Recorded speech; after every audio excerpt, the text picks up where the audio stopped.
I avui dins del Jardí dels Mandales el principal protagonista és la salut i sobretot una especialitat que es diu endocrinologia. Segurament han sentit parlar o potser fins i tot han tingut que anar a fer alguna consulta, però molta gent, també podríem dir per sort, no han tingut que fer-se cap consulta i no han tingut que acudir mai a l'endocrinòleg. Avui tenim amb nosaltres l'Elisabet Juncà, que s'hi dedica a això, és endocrinòloga i nutricionista, que penso que, a més, és molt important que faci les dues coses alhora perquè estan molt lligades les dues especialitats. Elisabet, bona tarda, benvinguda. Hola, bona tarda, moltes gràcies per convidar-me. Merci. En què consisteix o què és aquesta especialitat d'endocrinologia? Doncs l'endocrinologia és una especialitat mèdica perquè som metges, fem una formació, diguem, reglada, normal, de medicina, la carrera de metge, medicina i cirurgia, i després ens especialitzem en endocrinologia i nutrició. Això és una especialitat mèdica que, diguéssim, seria similar a la cardiologia o a la medicina interna, reumatologia, o sigui, actualment em pregunten molt, no?, sobre què és l'endocrinologia, perquè tothom té molt clar que és un traumatòleg, que és el que t'opera l'artrosis, no?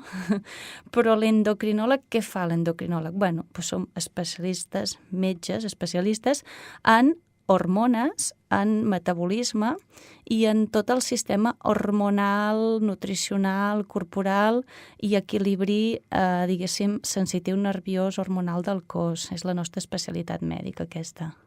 I com tenim en general les hormones? Allò que diuen molt revolucionades, tens moltes consultes, la gent té problemes hormonals? Clar. A veure, s'ha de diferenciar bé, o seria bo poder diferenciar el que representa la normalitat de la malaltia, o que nosaltres els metges en diem patologia, no?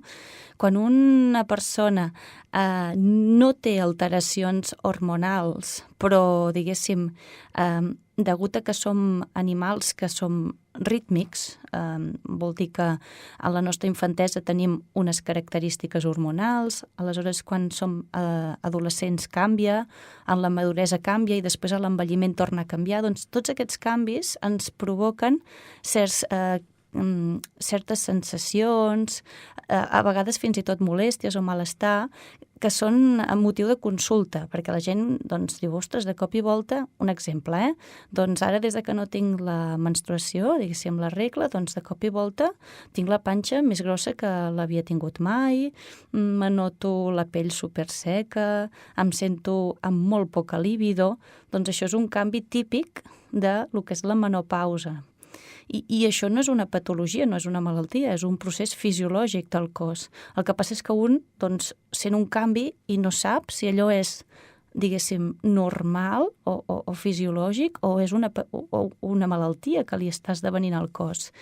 Aquest és un motiu important de consulta. I després, a l'altre vessant, tenim les consultes realment de patologia, de malaltia. Doncs aquell pacient que de cop i volta no es troba bé, per exemple, i per casualitat se'n va a la farmàcia i es mira el sucre al dit i està a 400. Doncs llavors aquella persona ha esdevenit diabètic, no? Llavors aquest pacient és nostre, és una malaltia de l'endocrinologia, la diabetis, tant la diabetis tipus 1 com la diabetis tipus 2. Llavors aquesta fina barrera que el pacient no té per què saber si allò que li passa és patològic o fisiològic, això és feina del metge, esdevenir-ho, esbrinar-ho, saber buscar les proves complementàries adients, fer una exploració física i una anamnesis, que seria unes preguntes correctes per poder arribar a trobar si allò que t'està passant forma part del teu curs de vida, diguéssim, o és una patologia i hem d'enfocar-ho d'una forma diferent. A quina edat es comencen a patir aquests petits trastorns o aquesta, podríem dir, doncs, aquesta evolució normal, aquests canvis fisiològics hormonals? Mira, ara estem vivint un moment important de canvi a la societat, impressionant, perquè estem veient que la menàrquia, nosaltres els metges menàrquia diem la primera regla, d'acord? Llavors, fa anys les nenes esdevenien dones, tenien la primera regla cap als 11, 12 anys, 10, 11, 12 anys. Avui en dia estem veient un moment de canvi important perquè les nenes els està venint la regla 1-2 anys abans del que era esperable abans. Hi ha bastantes hipòtesis que justifiquen aquest canvi. Una d'elles és el canvi nutricional que la nostra societat està esdevenint, està experimentant degut al producte industrialitzat, a la gran quantitat de greix saturat i sobretot a l'emborratxament, diguem aquesta paraula, així tothom ho entén, de sucre que tenim tot el dia, volent i sense voler, perquè la indústria química ens fica el sucre, diguéssim, arreu, i has d'anar com una mena d'inspector gadget, has de ser una persona, diguéssim, amb bastant olfacte per llegir etiquetes i veure a veure si allò que està tan bo realment està ple de sucre o no. Doncs, tornant a el que explicava, la menàrquia, que cada dia està venint més aviat a les nenes, preocupa molt als pares, perquè, clar, veuen nenes de 7-8 anys que ja desenvolupen pits, que ja tenen pèl, diguéssim, a les zones típiques de caràcter sexual secundaris, que serien les aixelles, que seria a la zona de la vulva, i això preocupa. Tens un fill, una filla, doncs amb un caràcter infantil encara i amb característiques d'adult. Aquí hi ha un xoc de trens, no? És un cos que va més adelantat del que la personalitat encara no demana. Llavors aquest és un moment nou, perquè fa això 10-15 anys no ho teníem, això és nou. Llavors, tenim un altre moment també de molta consulta, que és el moment de desig gestacional, o sigui, quan les mares o les parelles venen dient fa un any i mig que volem tenir un fill, tenim desig gestacional i no ens quedem embarassats. Què passa? No funcionen les meves hormones? Què és el que tinc? Llavors, un focus d'estudi endocrinològic i ginecològic, i a vegades endocrinològic i andrològic, perquè per tenir un fill no només necessites una femella, diguéssim, que estigui correcta, sinó que també l'home ha de tenir les hormones i, diguéssim, tot l'equilibri hormonal correcte.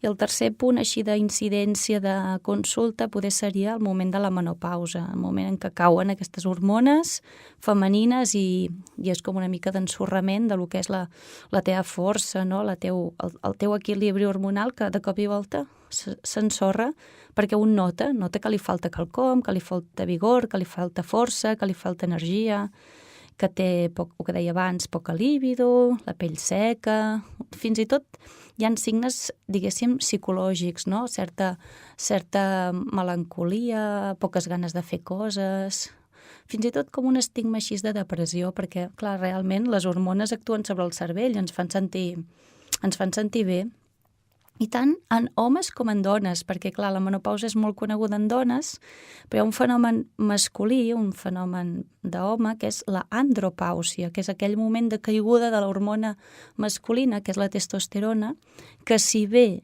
no és com les dones, perquè no és abrupta, les dones és abrupta, de cop i volta ens quedem sense hormones. Els homes no, és una caiguda, diguéssim, més paulatina, més a poc, però l'home sí ho nota, no?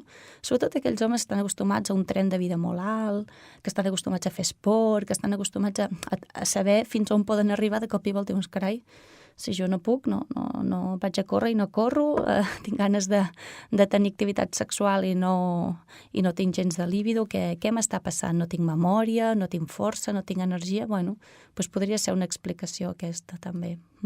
I l'edat d'aquesta menopausa i d'aquesta andropausa també ha variat, igual que quan la menarquia? Mira, doncs la menopausa avui en dia n'estem veient també bastantes de precoces. Es diagnostica menopausa precoç quan és abans dels 50 anys. I jo et podria dir que durant aquest any de consulta, que he visitat bastants pacients, n'he vist moltíssimes de menopauses precoç, moltíssimes. I moltíssimes que han passat totalment desapercebudes. Senyores que, bueno, han deixat de tenir la regla, ja fa un any, ja fa dos, ara en tenen 45, 47, per tant, la van perdre als 43, als 42, i, bueno, i han seguit la seva vida sense tenir... Bé, ja està, ja se m'ha retat la regla. I han tirat endavant. Llavors, 2 o 3 anys venen perquè, ostres, que no em trobo gens bé, què me passa?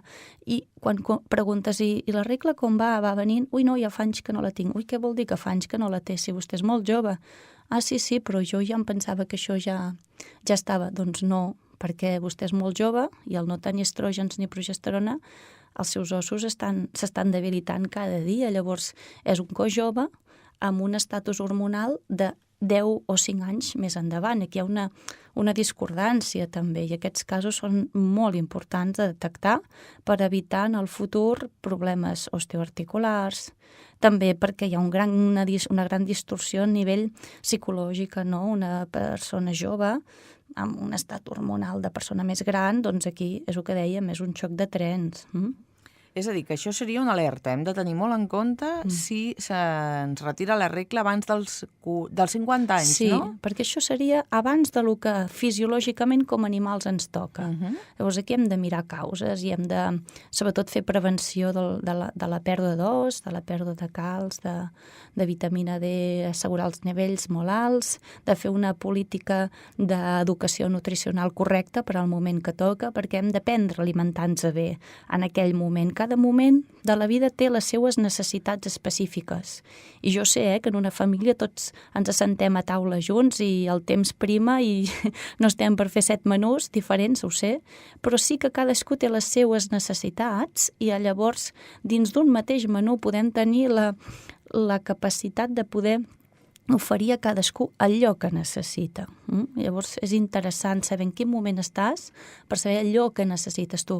Com quan tots anem a comprar roba a casa, no? Tots anem al mateix supermercat, m'ho invento, però que cadascú va a la seva secció, doncs cadascuna té les seues necessitats. Un infant tindrà unes necessitats concretes, una dona gestant en té unes altres, i en això sí que és cert que, degut a la suplementació que es fa dins les consultes d'obstetrícia i ginecologia, o sigui, la població té molt clar que quan estàs gestant t'has de prendre aquells suplements nutricionals i jo diria que gairebé tothom se'ls pren perquè quan estàs gestant, o sigui, la voluntat i l'interès de que aquella criatura teva tingui tot el que necessita és màxim.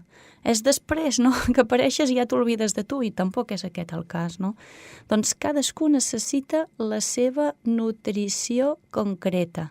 I no vol dir fer set àpats, sinó tenir, doncs aquella capacitat de poder oferir a tothom el que necessita, i ja està. Que aquesta és la faceta que a mi m'encanta de tu, Elisabet. Que tu, la teva consulta, ets impecable com a endocrinòloga, però a més fas aquest complement nutricional i ajudes tant als teus pacients a que tirin endavant amb menys química i més alimentació i més nutrició adequada, no? Perquè si l'haguéssim portat des de que vam néixer, doncs potser no haguéssim arribat a alguns trastorns que tenim actualment. I això encara es pot corregir, és a dir, la gent jove que ara té canalla, doncs ho pot aplicar als seus fills. I tant, sí, home, l'ideal seria que poguéssim ensenyar això a tothom, no? Perquè quan vas al metge estàs molt predestinat a prendre medicació, això està clar, nosaltres ens ha ensenyat durant molts anys, la nostra carrera és molt llarga, a donar medicaments i en sabem moltíssims de fàrmacs i més et diré, cada dia en surten al mercat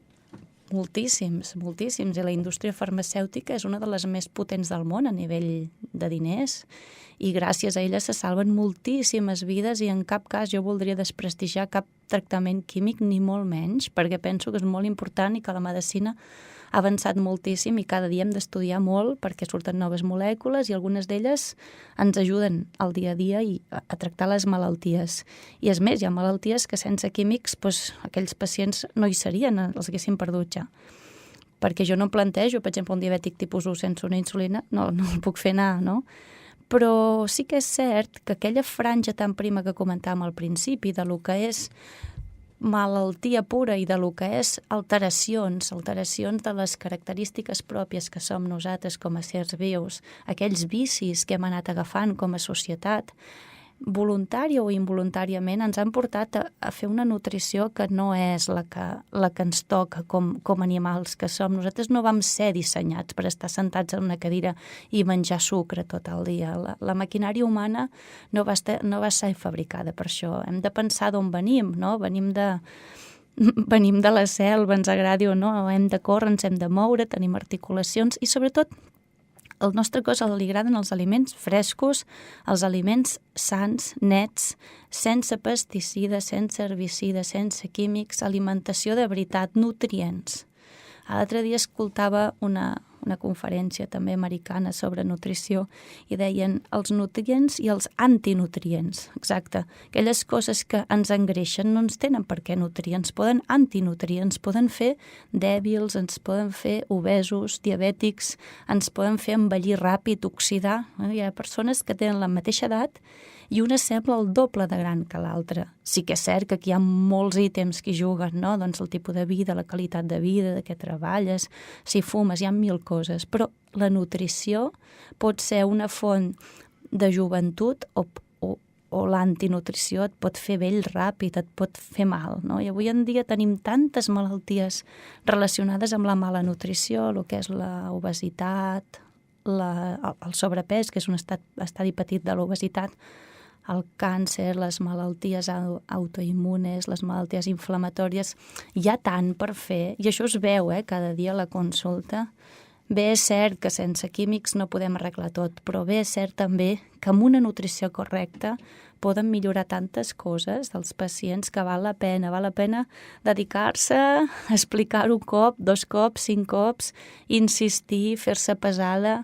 A vegades fins i tot algú em diu però quan podré menjar com abans? Jo sempre els hi contesto, vostè pot fer el que vulgui, però si realment voleu un canvi, doncs hem d'aplicar-nos-hi, no? Hem de fer, els canvis costen, no baixen del cel. I certament, si t'alimentes malament, fas un temps d'alimentació correcta i tornes a alimentar-te malament, doncs on serem? Al mateix punt de partida. Un canvi vol dir canvi. No vol dir 2 mesos d'una dieta i ho deixo estar. Això no és cap canvi nutricional.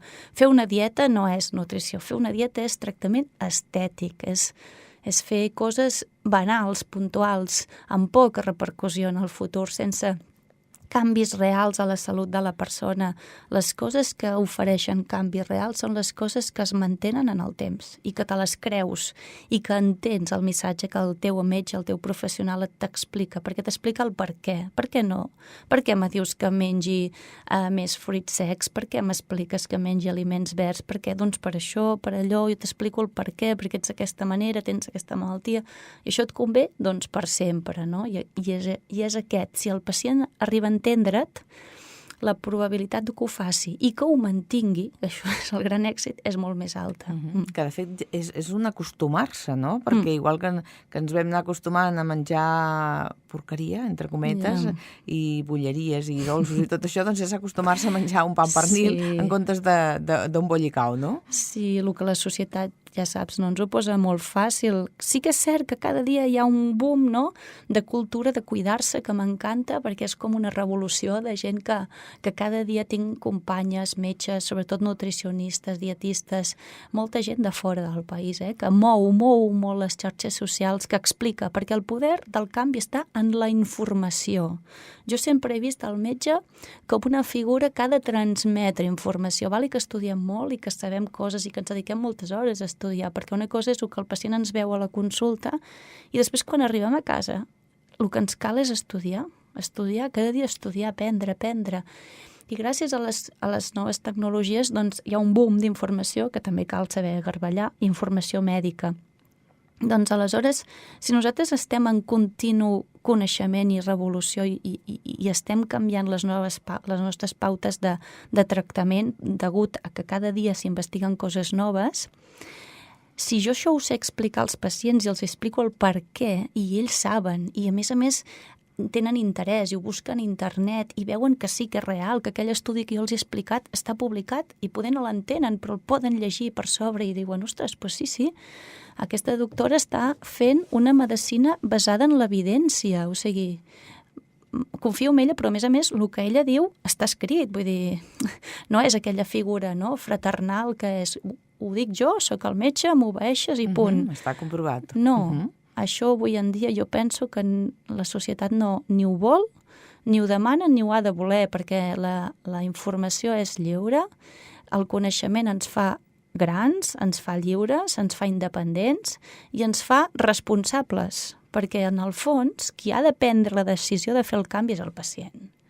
Perquè qui és el responsable del seu cos és el pacient, el metge, el nutricionista, el preparador físic et pot aconsellar, et pot ajudar, et pot donar un cop de mà, fins i tot et pot fer de psicòleg si vols un rato, però després la responsabilitat és teua. Això és una mica els que som pares, que pensem, mira, al col·le no m'eduquen bé els nens. No. Els nens s'eduquen a casa i els professors t'acompanyaran, t'ajudaran, però l'educació dels teus fills recau sobre tu. Doncs la teva nutrició i el teu comportament, i si tu decideixes fer esport o no, i si decideixes fer una vida sana, depèn de tu. Això, quan més informació li donem als pacients i més coses sàpiguen de la seva malaltia, jo penso que millor per tots.